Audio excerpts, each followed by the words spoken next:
Cette sensibilisation sur les violences en milieu scolaire vise à vulgariser le décret portant sur l'uniformisation de la tenue scolaire. La Fédération des enseignants communautaires du Congo fait de la lutte contre les vices qui minent le milieu juvénile et particulièrement celui des élèves son cheval de bataille. Nous aimerions accompagner le gouvernement de la République dans le cadre de la lutte contre la violence en milieu scolaire.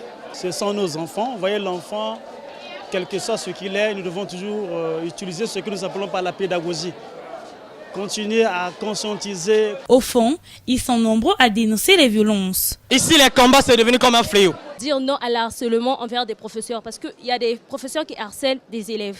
Nous devons dire non à la violence. La violence est autorisée que sur un ring. L'école n'est pas un lieu de violence.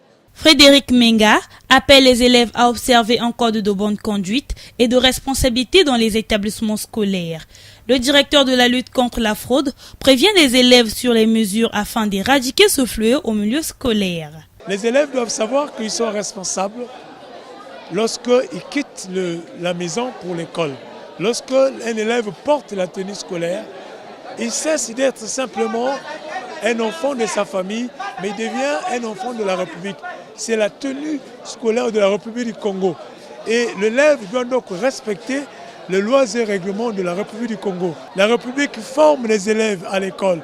Et ces élèves doivent à la République l'honneur, doivent à la République le rendement scolaire. Après le lycée Thomas Sankara, la fédération affûte ses armes pour la prochaine étape, au lycée Agostino Neto.